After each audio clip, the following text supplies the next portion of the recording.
If you want to fix the real problem, CEOs and CFOs need to take accountability to this and then fix the machine, fix the factory that all their people work in. The way they set up the factory sets up their sales reps to not be successful because they have too many, because they're not thinking about how all the parts work together.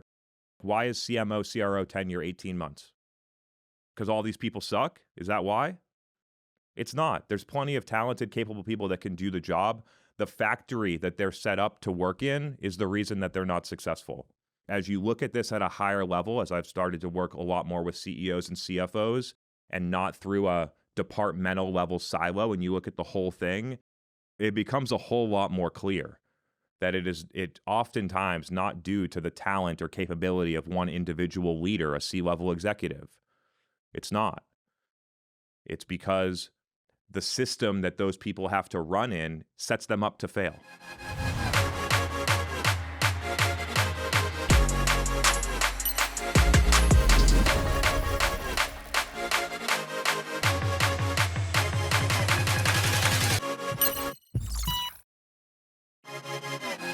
Hope everyone's doing pretty well. I don't know if other people notice this, but around there's a little bit of a pickup of cleaning up deals that slipped from Q2 to Q3. So right after the 4th of July holiday, normally there's some deals that you're going to close. But then from July 15th to Labor Day, it's the dog days of summer when it comes to sales cycles. So it's been, I don't know if other people feel that, but it's been interesting just because people are on vacation and companies that were going to make changes in H2 have started to select vendors and do those things. So there's a real level of, depending on what you sell, there can be real levels of seasonality. And when you do it for 5 years in a row, you really see the patterns in how companies allocate budget and when they're in buying cycles and not. So I think that's an interesting learning for some people that are coming up or don't see that full perspective, that just forecasting your plan of we're just going to grow 15% every quarter in pipeline and revenue and just have this line that's up and to the right is sometimes not how it happens in practice. When you look at that in aggregate over a year over year, and when you look at it on a longer time horizon, you can see those clear stair steps. But when you break it down quarterly, monthly, weekly, sometimes you have the fluctuations of seasonality or other things. Cool. So I am going to be talking about some new. I think I call it new thinking, but it's really maybe more of a repackaging of existing thinking to a new stakeholder. And so I'll try to explain where I want to start here. From my perspective, the solving a company's go-to-market challenges is the responsibility of the CEO and the CFO. It's becoming clear to me now that those are the stakeholders that have the political capital, the allocation of budget, and things like that to actually get these things done. And for 5 years, I have tried to execute these changes going through the marketing department, and the reality is that the marketing department cannot get these types of cross-functional changes done. Not due to lack of capability, not because the leaders of it can't do it. It's because they are one function in a larger machine, and we need to be focused on changing the machine, not changing the little tactics inside of one of the departments. And so I want to try to explain a different example for a CFO or a CEO to try and understand what's going on in their go-to-market.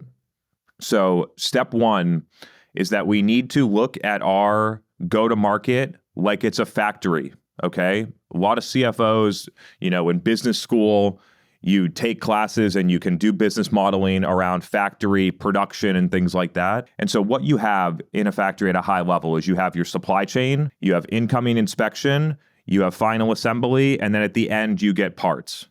And you just have a process inside of a factory.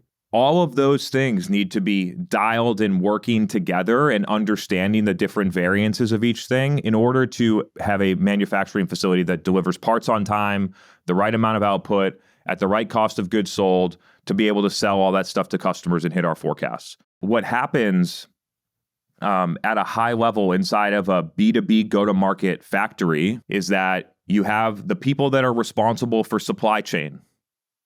And I'm not going to call this the marketing department because theoretically third-party signals and partner and everything, there are multiple departments that are responsible for the supply chain that's coming into the factory. And what happens right now is that the leader of the supply chain, or the leaders' shared responsibility of the supply chain, are responsible for buy us the most parts at the lowest cost, and that is your objective.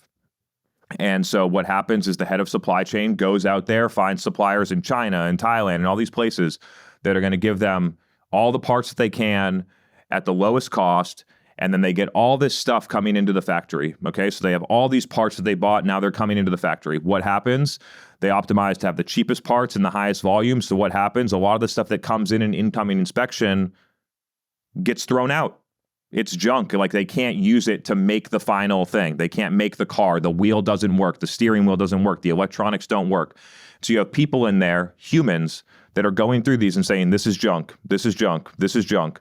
Some of it gets through, and then you have specialized people that are more expensive that are actually building the car, and then the car gets to the end and the electronics doesn't work, or the tire's out of spec or something like that.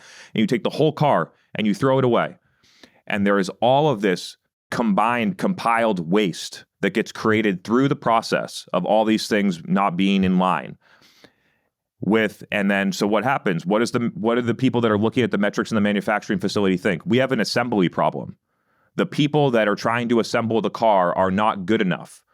And so we need to hire enablers. We need to go out and get a trainer so we can train these people in how to assemble the car because they're not good enough. And they hire all these things, and all of a sudden it fixes a micro part of the problem. And instead of getting a small percentage, they get a little small percentage more, but it doesn't actually fix the actual issue because it's not the talent of the people in final assembly that is the problem. What the problem is they have a bunch of garbage that they're working with and they can't make real cars from it. On the other side, now you have like the head of supply chain knows what the problem is. They see the data. They know the problem. We are getting all this garbage from all these different places at these low costs. We're getting most of it thrown out. Like, that is the problem. But the head of supply chain cannot go out and source them from American-made manufacturers or more respectable manufacturers or what, because the price is going to go too high. And then the price is going to get too high, and then all of a sudden they're going to get fired because they didn't hit their metric of having cheap parts. And the cycle perpetuates and continues. That is the overall issue in go-to-market when you think about it like a factory, is that the only people that are looking at that level to see the whole issue are going to be the CEO and the CFO. Everyone else is just focused on their little thing, trying to hire a trainer or enabler for final assembly, trying to create some automation for the SDRs to do inspection better, coming up with some new technology to get more cheap leads. And somebody needs to be looking over at the beginning and saying, we have a supply chain problem. All the stuff that's happening in the factory is so inefficient because of what we're bringing into it. We have more people than we need. We are buying all these training and technology to solve problems that don't actually exist. We have all these people waiting to build cars, but there's no cars to build because our parts aren't there. So they're sitting there doing nothing, aka what a lot of sales reps do in overbloated sales teams. And you have all of these issues within the factory that oftentimes are created through the supply chain problem. And so a lot of people, when they look at this, they say, oh, we need to fire our head of supply chain. We need to fire our CMO. The person is the problem. And the reality is that the factory that this person works in is the actual problem. How we're running this, how we're incentivizing people, how we have KPIs set up so the person can't actually do what's best for the business because they're going to get fired if they do that thing. It's usually not, we have to be not thinking about this as it's a person's issue or a departmental level issue. It is an issue in the factory that needs to be resolved that have all of these downstream impacts. There was an interesting post that made me think about this earlier today on LinkedIn where it was basically like, imagine that your revenue leadership, the CRO, the CMO are pilots of an airplane. You could bring in the best pilots. They flew F-16s. They're the best people ever. And you put them in some fucking shitty plane that has one wing or no engine. The best people are not going to be able to fly a terrible plane. And so what we need to be doing, especially as executive leaders, is making sure that the plane is set up so when we put great pilots in it, that we get the outcomes that we want. And I think that a lot of the times executives think that it's the pilot's responsibility to build and fix the plane. I'm starting to come to the conclusion that it's the airline, the CEO of the airline's responsibility to fix the plane and then put great pilots in it. And so I don't know if people are catching these sort of like references as I compare this to other types of industries so that a CFO or a leader can understand, because it's the exact same thing in a manufacturing facility as go-to-market. The same problems happen, and people have been optimizing manufacturing facilities for, 50, 100 years. Lean, Six Sigma, all these different processes to make parts and eliminate waste and reduce defect rate and improve on-time delivery and maximize supply chain. It's all pretty straightforward stuff that people do to be able to create billions of bottles of Coca-Cola or water or any other type of thing that requires like hands-on manufacturing. The actual structure of the factory, the KPIs that we measure, when you're in a factory, you have executives. What do the executives look at? Cost of goods sold, on-time delivery, total output, like key top-level metrics. Then when those metrics say, oh, our volume output is dropping or our cost of goods sold is going up, let's break it into the metrics. Let's look down a little bit further. Oh, okay, we have an issue here. We used to only have this much scrap. Now we have this much scrap. Let's go look. Let's do custom diagnostics. Let's figure out how to fix this. There is a process of the top level metrics that then flag when something's off track that we can then go and look down further, identify the issue, come up with a scenario model, what's going to fix it, and then actually go and fix it. It's optimizing and running a factory. And so there's been contrary to popular belief and what some people are saying of like the number one way to fix your go-to-market is to have a good executive offsite for your go-to-market team. Have a coffee meeting, have a pipeline meeting on Wednesdays. That is not how you're going to fix the go-to-market. It's a Band-Aid. It might make it easier for people to work together. It might patch up a little problem that'll come back to you in 3 months when you're missing your pipeline for Q4. It's a Band-Aid. If you want to fix the real problem, CEOs and CFOs need to take accountability to this and then fix the fucking machine, fix the factory that all their people work in. The way they set up the factory sets up their sales reps to not be successful because they have too many, because they're not thinking about how all the parts work together. I believe often that why is CMO, CRO tenure 18 months? Because all these people suck? Is that why? It's not. There's plenty of talented, capable people that can do the job. The factory that they're set up to work in is the reason that they're not successful. And so I am starting, as you look at this at a higher level, as I've started to work a lot more with CEOs and CFOs and not through a departmental level silo, and you look at the whole thing, it becomes a whole lot more clear that it oftentimes not due to the talent or capability of one individual leader, a C-level executive. It's not. It's because the system that those people have to run in sets them up to fail. And I used to think it was because of unrealistic goals. Sometimes it is. The planning and modeling and how the planning and modeling happens oftentimes does set up people to do wrong things, especially at the growth at all costs era. But for companies that are operating at scale, that have experienced executives, that have investors that think long term, that are planning on trying to grow 30% next year or 20% next year, those types of goals are totally realistic with the budget that is being deployed. It is actually a systems level problem. That is something that I'm going to continue to explore more as I made some certain analogies to places. I'm going to try and clarify some of those things. That is the root of the issue. And I hope that's why many people join this call and listen to this podcast, because that is the opportunity that maybe in a couple of cases, like a CMO can bring this and champion it to the executive team and get it to work. But what you really need is you need CEO and CFO to lead it. And then you need CMO and CRO to buy into it and execute against it. And then you need ops to be able to deliver on it. And so you need that group of people to make this change. And you need an architecture and a roadmap for what you're actually going to do. We'll get the conversation started there. It was a little bit high level, but I hope that it sparks some questions or some places where, hey, I didn't understand that manufacturing example. Can you go through that a little bit more? Would love some questions and opportunity to clarify that perspective. I truly, that message is for the executive leadership, potentially the boards of companies that are thinking about this, but absolutely relevant to department level leaders and individual contributors as well. So with all that, we can take questions on that or we can go in any direction. Thank you all for being here and let's get into it. We're going to stick on this topic for a little bit because we've got 3 to 4 really good questions queued up in the chat. So I'm going to bring on Mason first, and then we've got Tristan and Kyle queued up after that. Yeah, hey there. I'm sorry if this is elementary, but I'm curious.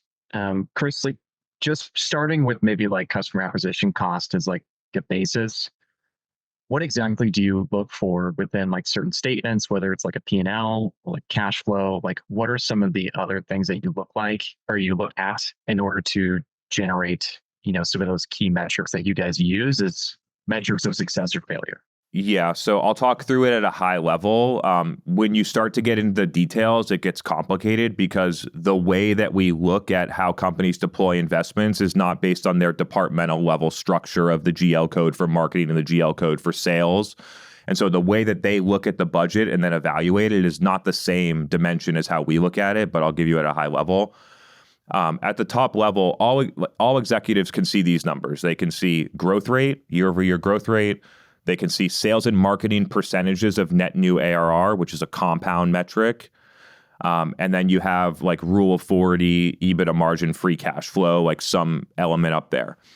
So executives and the board are looking at these 3 numbers, just like the manufacturing facility has like their level numbers. If all these numbers are in line and they're headed in the right direction, then most likely everything is going our way. But we're still going to be responsible and look down deeper. We're going to monitor that, but the core barometer is, hey, we're within the range of our facility and how we want to operate. Then you go down one level and you have like total ARR, you have net new ARR, which includes expansion, less churn, as well as net new logo. And you can break those down. You look at the expenditures and how you spend between post-sale and closing new deals and creating pipeline, and you start to work down. But you basically have on one side, you have the effectiveness, growth rate, net new logo, like net new ARR. Then you have down to the conversion and the time conversion between stages and compound metrics like sales velocity. You have all the effectiveness metrics. And then on the other side, you have all the efficiency metrics, which is a foreign calculation to a go-to-market person. Whether you take RevOps, marketing, sales, the efficiency side of the equation, it's either calculated incorrectly or people haven't looked at it historically and don't know how. And so you have that one, which is like at a top level, sales and marketing percentages of net new ARR. It's by far the most objective metric on your performance in terms of ROI and go-to-market spend. Then you go down and you can start to calculate CAC. I don't like the lifetime value calculation. I've communicated the reasons as to why. Then you get break down into the unit economics across the customer lifecycle. So people look at cost per lead and cost per opportunity. That's how one way you could do it. We look at it in a slightly different way. And then you actually break down and you look at all of the expenses and how those expenses are allocated. So that's like at a high level. And that view, to get that entire view, requires you to take all of the P&L data and all the CRM data and join them together in a way that makes sense. And so that's like effectively what we're doing at Paceto with our technology. So yeah, I'm happy to answer some follow-ups, but at a high level, like that's the thing that you need. If you had those numbers, you would be able to clearly identify, is this a supply chain problem? Is it an incoming inspection problem? Is it a final assembly problem? Is it the shit that we're selling people don't like, aka post-sale? It would get you to that level to identify where are the biggest opportunities or where are the biggest issues. And then from there, you do custom work. You get into attribution, you get into platforms, you like look at the SDR cadences and the reply rates and the sales process and what we're doing in a demo and optimize how we do that, like the demo experience, what the follow-up cadence is. You can look at all the details later, but the problem is that everyone is looking at the details without the top level context of what is the most important thing to be doing. So that this financial down just helps you identify where are the actual biggest opportunities across the whole thing. The example that I gave at the beginning, it's a real thing. Like companies, our opportunity win rates have gone from 20% to 16%. I guess we need an enablement team. I guess we need to go and hire Challenger or Medic or someone to come in for millions of dollars a year to fix our sales team because our sales team can't win opportunities at 20% anymore because they're not good enough or because we hired new reps. And the real problem is we're bringing a bunch of fucking garbage to our reps. And so the companies spend a lot of money fixing the wrong problems because inside of the department, The sales leader would say, that's the best investment that I could make to improve my departmental level metrics, is what I can control.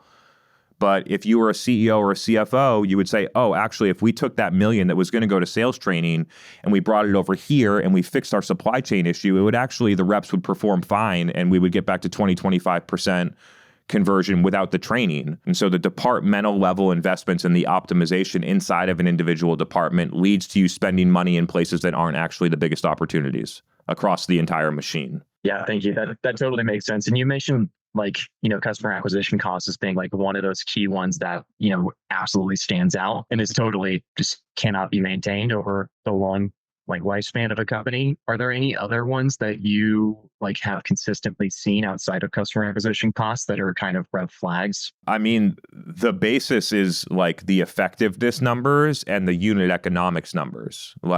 And they sort of play hand in hand. When you have poor unit economics, oftentimes you also have poor efficiency metrics, which create the inflated costs, which drive the unit economics down. But that is the area that is isolated as the problem area. And the issue for companies is that they can see 2 layers above that. So the CFO can see growth rate and CAC, and they can calculate those numbers, but they can't get a level deeper to say, why is this the way it is and where are we going to fix this? That gap between finance and go-to-market data is where companies get lost. So you have the marketing team reporting on marketing CAC, and they take the digital advertising spend and divide it by the website pipeline and create a CAC number that doesn't make any sense relative to the top level financial metrics. It's not even apples to apples comparison. And then you have the SDR team saying, oh, well, and we got, our cost per meeting was $900, and they take SDR headcount and they divide it by the number of meetings and they look at it that way. And then what they don't realize is that you need marketing dollars and you need SDR dollars to create meetings. So they have this duplication of costs. So individually, each department's like, yeah, we're hitting our number. We have a 9-month advertising CAC payback period, but then you have the 9 months in advertising, the 9 additional months in headcount, the 9 additional months for SDRs, the 18 additional months for sales, all the tech admin leadership tools is another 6 months. And all of a sudden, the marketing team thinks they're doing good, hitting a 9-month advertising CAC payback, and the top level metric is 56 months. This needs to be calculated from top down. There's no way around it. Those are some of the issues that exist today. Awesome. We're going to go to Kyle next. I guess the simple question is, what has worked as far as convincing the CEO and the CFO that the factory is broken and needs to be rebuilt versus incremental improvement or, sort of those little fixes that you talked about. And just kind of following up from last week's call, I got on and talked to you. So I went to our CFO, our US CFO, to talk about things like CAC, and his answer was basically, we won't have time to even think about any of that stuff till next April or something. We're merging a couple of business divisions into a CRM and, talk to sales, basically. It's kind of his answer, right? That sounds like a sales thing, and I think our global CEO is very much focused on that incremental improvement, and our US CEO is very focused on short-term sales, pushing the sales numbers. So it's all the things you've described. And, I put this on our CEO when I moved into this go-to-market role. I don't know if you've seen the book Move from... Familiar.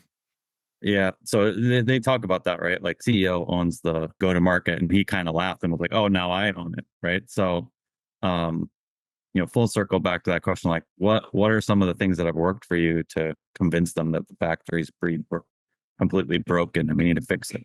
The beauty is that people will figure it out themselves based on the financial metrics and the goals of the board. So to be clear, there are many companies that have a financial structure, or they're doing a PE roll-up of 5 companies and they're assuming they roll it together and they increase revenue by 10% over 3 years, and they get the EBITDA multiple, and they do financial engineering, and they don't need to fix this problem. For other companies, and depending on their financial goals, it becomes the number one issue that's coming up. And when the board is calling the CEO outside of a regular cadence saying, hey, we need to get these things back in line, we would need to exit in 3 years, if you just play the math out, this isn't going to work. What are we going to do about it? And so typically companies will feel this themselves in terms of either missing the financial plan, not achieving target growth rate declines against plan, costs don't stay the same. Now they have inflated CAC. Then you put those two metrics together and all of a sudden they want to be, growing 20% and 10% EBITDA, but they're only growing 10%. So that number is like all the top level numbers get impacted if this stuff is out of line. They just cascade from growth rate to CAC to the next one. How are we going to get these metrics back to as close as acceptable as possible in a short period of time without compromising or creating risks to the business? 100% achievable in every business. There's just a bunch of waste happening. And then secondarily, what are we going to do to build the machine that is going to sustain this over the next 2, 3, 5 year period of time so that next quarter we're not doing the same dumb shit we did last quarter, where we're not hitting pipeline, there's a firefight, we don't have the data to understand where the real problem is, we don't have a process to try to identify the issue. It's each individual department just picking random stuff to try to make their own individual metrics look better. But to answer your question directly, executives, CEOs and CFOs will figure it out from themselves because they're going to get pressure from either, if they're a majority owner, they're going to get pressure on themselves, or most likely a board or investors that's going to put pressure on those metrics. I think it really comes back that EBITDA is absolutely one of the top level, right? Like the profitability is something that is a top line thing that we're always talking about, right? So that's where it's going to start to squeeze for them. And then the growth rates, right? Like there's all these like 2x strategies and stuff like that they're trying to execute on, and they're not getting there, right? Well, we're not getting there, I should say, on part of the organization. So, but it still comes back to increment. Oh, we'll fix this. We'll push on sales over here. So, acknowledging that the factory is broken is really the first step. It's a different level of thinking because most executives will look and say that this department is the issue, or the people that are assembling the cars, like we need better people, we need to train them better. And they look in all these different places, but they for whatever reason haven't, that it's all about the talent of the people that work and not about the system in which all of these people operate in. It's the difference between thinking about headcount and program working dollars, quota carrying reps, like the people that do the job versus the people that build the machine. Companies don't invest enough on continuously optimizing their machine. I know that they have a RevOps team, but RevOps team does not make the machine better usually. They just run the existing machine. And that's a big insight that executives need to hear, that you need different people to design the machine versus the people that operate and run the machine. And RevOps generally is the people that run the machine. And that's just the way it is. And CFOs will say that to me often. We have a RevOps team. They're not strategic. They help us build the comp plans and these ad hoc reports and put some data in and build a report for the CRO. And that's what they do. When we think about designing a future machine, it's really more like a product development project. You need people that have engineering and systems level thinking, people that are able to see the entire thing, people that aren't bogged down with the fucking ad hoc report requests every Friday from the VP of sales. You need a different type of person for that job. All right. Cool. Great chat, Kyle. We are going to move to Tristan next, who's got a great video set up, by the way. Thank you. Hey, Chris, how's it going? Hey, Tristan, good to see you. Yeah, that setup is pretty dope. I wish it was real, but alas. Anyway, so back to the original conversation. One of the things that I've seen pretty often is that a lot of executives, whether they're the CEO, CFO, they might be put in these leadership roles because of tenure or through relationships, but they don't really know how to run the business from a high level. So I'm wondering from your perspective and your experience, if this a lot of the times comes down to a competence issue, or if it comes down to just looking at the microscopic instead of the macro. But I've seen CEOs kind of get out of the picture. They kind of put these problems onto the EVPs or the VP level.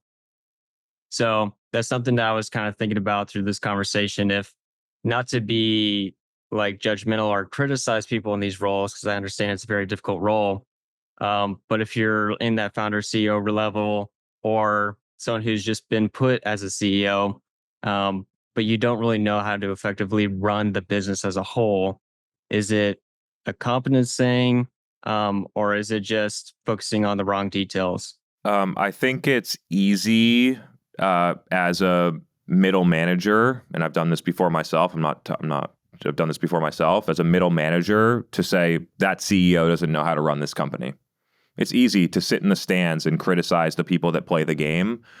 And so that's just like one caveat is that like every executive is doing the best they can within what they have. And a lot of like sometimes it has nothing to do with the CEO's performance. Look at all the companies that had to lay off thousands of people over the past 2 years. Is it because all those CEOs sucked? No, it's because the market went down. You need to adjust your business relative to the performance. Just having a bunch of great people doesn't win you championships. Having all the superstars in one team, I forget, it was like the U.S. Olympics team and for men's basketball, and there was like Kobe and LeBron and Jordan, all the best, and they didn't even win any games. And it's having good players that operate in an effective system is how you win championships. Tom Brady never had any superstars on their team. Gronk was the best, but the receivers were all random little guys that played in the slot. Like great systems win the championship. And so historically, it's all been about personnel heroics in go-to-market. We need to just have this like, we need to go and find the great CMO for a $100 million company that used to be the CMO of Peloton. They'll be able to have the heroics to fix this. Or we need to go and find the sales leader that's been in this industry for 10 years and knows all the neurosurgeons. Like he'll be able to save the day for us. We need to be less about the heroics of individual people and more about creating a system where the business operates well with good people. And then when you put great people in it, it really works. And so philosophically, that's sort of like, that's my belief. At certain points, do you need to make a change in leadership? Yeah, you do. And so I'm not shying away from that question. But at the CEO level, that's a board decision. The board decides whether the CEO gets fired or keeps their job or not. And so even though the CEO is running the company, most of the time they're reporting to somebody too, and they're accountable to results to somebody else too. And so if the board doesn't think the CEO is capable of doing it or is losing confidence or the financial metrics just aren't there and they need to make a change, those people will make the change. I'm not sure if I answered your question directly, but those were a couple of thoughts based on the question you had. Yeah, that's great. Right on. Good to see you. Come back for another question when you feel up for it. Thanks for being here.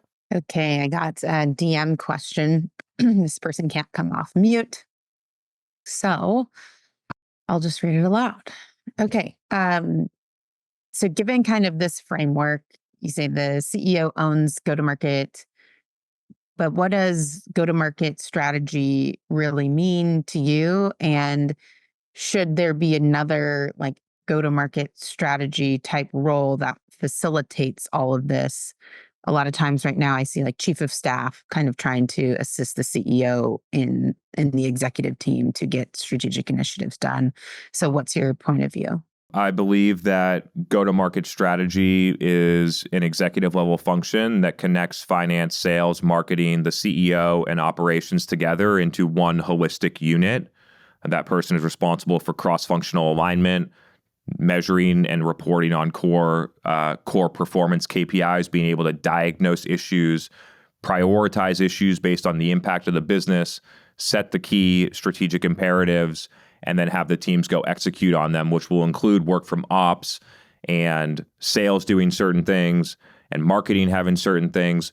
But the strategy has been coordinated and organized and aligned holistically based on the top level objectives of the company, which also include budget allocation. Somebody needs to say, why is 30% going to marketing and 50% going to sales and 20% going to post-sale? Why? Because Gartner produced some benchmarks from 2018 that said that? Why the fuck are we deciding that? And somebody should be able to look at that based on current performance and come up with a much better, more precise calculation of why a certain amount of budget should go over to here and a certain amount of budget should go over here. And then be able to assess and say, if we pulled $2 million a year out of Google ads and we put them into customer success and account management, what would the perceived impact be, not only on marketing ROI, but on NRR?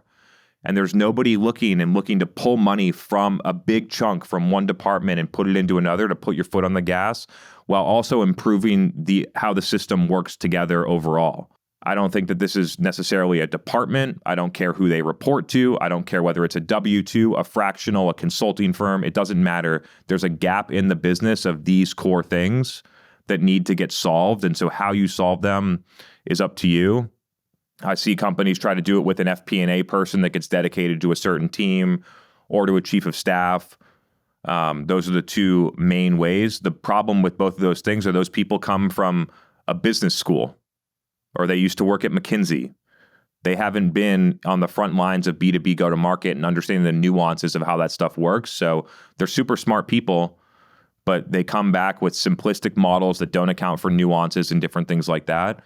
And so my personal belief, having gone through it, is that people that come from go-to-market and learn the FP&A work and learn the business work are much more equipped to fulfill this role than the other way around from business school and then trying to learn go-to-market on the fly. It's just not that simple.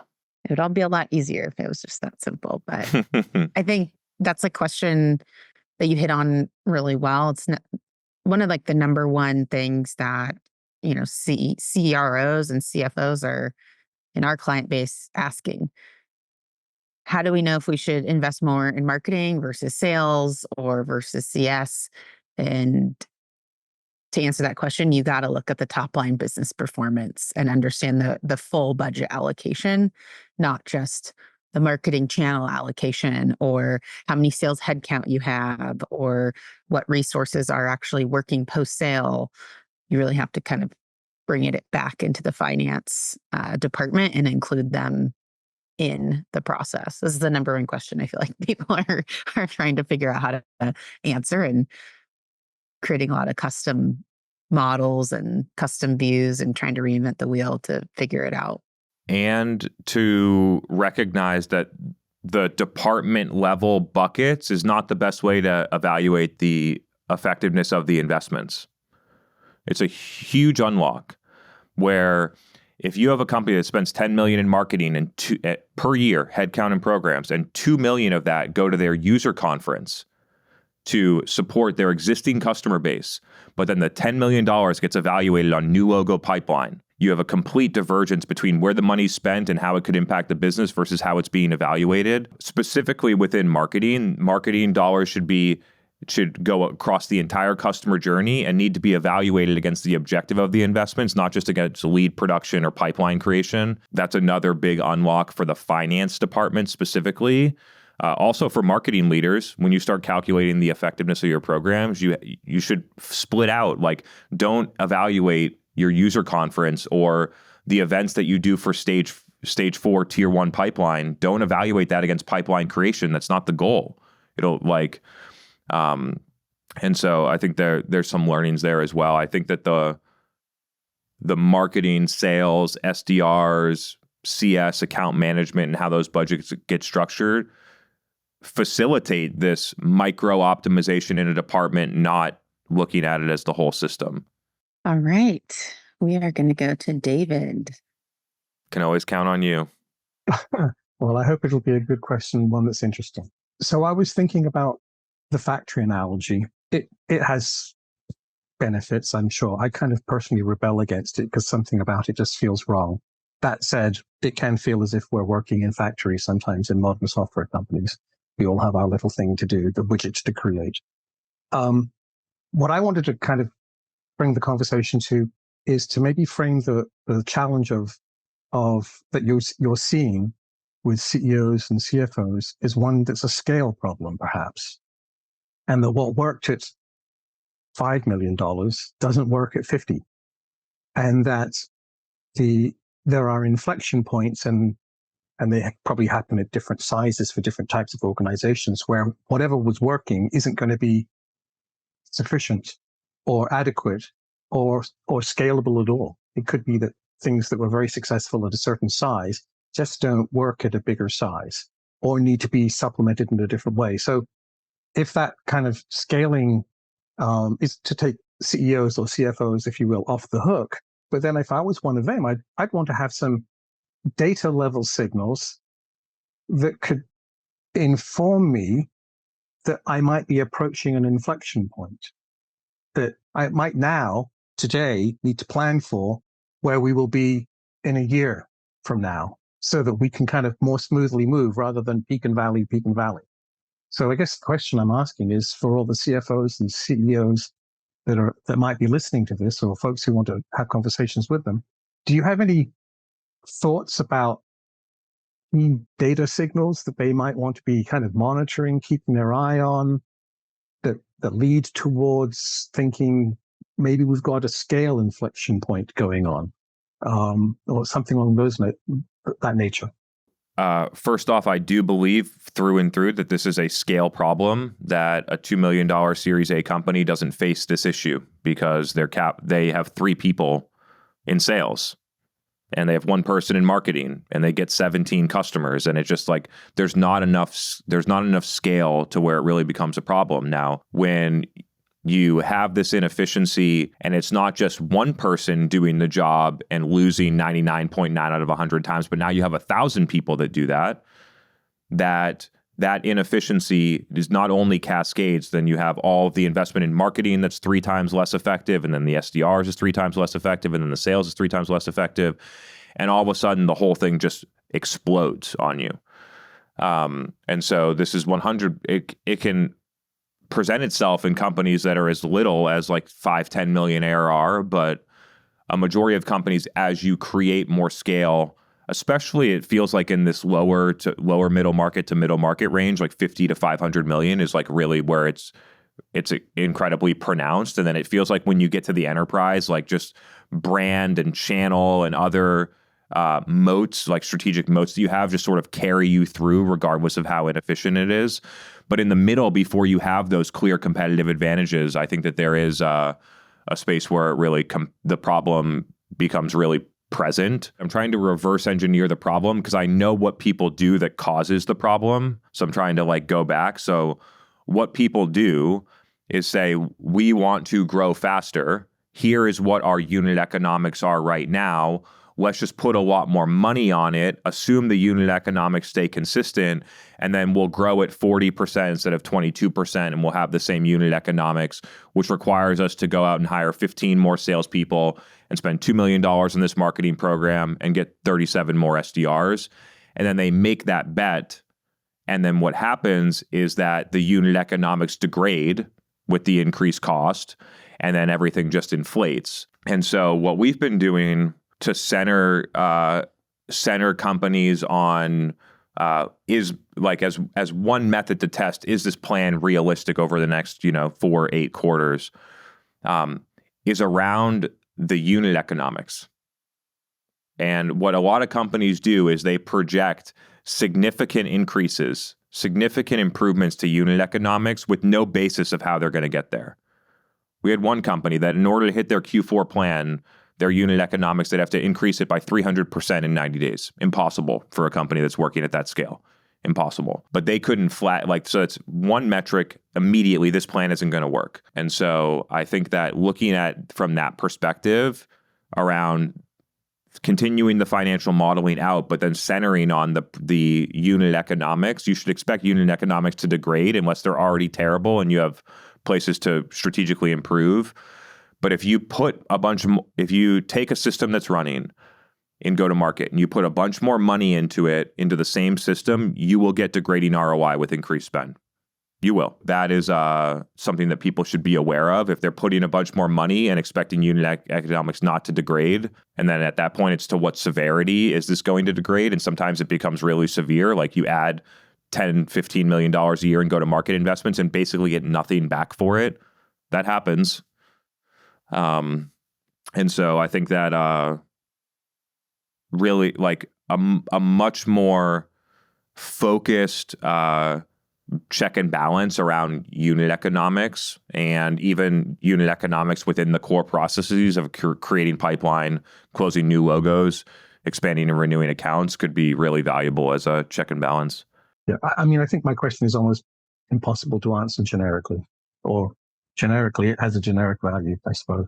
It comes down to every different business and how they do what they do. But I think it's, as you say, it's a scale problem, or manifests as a scale problem, which lends one to think that CEOs and CFOs and executive leadership teams are good for one scale range, and then another scale range of expertise might be helpful. And I don't really think that's true, to be honest.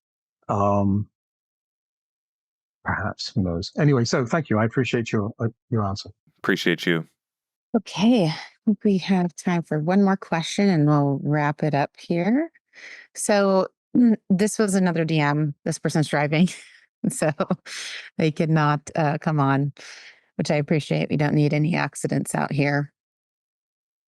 So this is a little bit unrelated, but previous to what you've talked about around, using unified pipeline tracking and deploying a custom object. So we're going to go in that direction. The question is, I really like the unified setup, custom object. I think it can solve multiple data problems, tracking issues, and finalize reporting that's reliable to the executives and align teams. What is your suggestion for getting buy-in with leaders, sales specifically, but all the go-to-market leaders? For context, I'm a director of ops, and I was thinking of creating a list of things that we cannot do today, show them the impact that we cannot track, and then try to show them after the project is completed what we will be able to track. What's your thoughts on this approach, or do you have any advice here?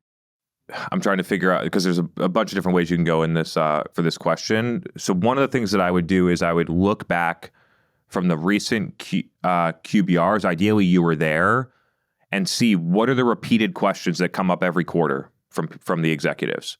One repeated question, quarter over quarter. Do we have too many SDRs? Do we need the SDR function? Are we doing the SDR thing right? Like, I've been hearing that for years. Another one, like, are we spending too much on marketing? How much do we spend? The influence revenue model is not giving what we need. What is the actual ROI of marketing? Continuous issue. Let's just leave it at those two questions, because those are very common questions that come up every quarter. And then to be able, for a chief revenue officer, the core value prop is that there are a bunch of stuff that's happening in the pre-sales process that you have no fucking clue what's going on. And the only time that you start seeing stuff is when there's an opportunity. And so for a chief revenue officer, they can't even calculate the core model because they don't know how many people their sales team works. There's no tracking to it. And so they can't say, we had to work 1,000 people to get one opportunity. They don't have, it's just a bunch of random people doing stuff in a black hole over there. And then all of a sudden opportunities spit out and you know which SDR got the opportunity. But you don't have a sense about the scale, the efficiency, where the opportunities are. Do you need more people or less people, or why? So to chief revenue officer, it's connecting the pre-sales process with the sales process so we can make good decisions around how to sell.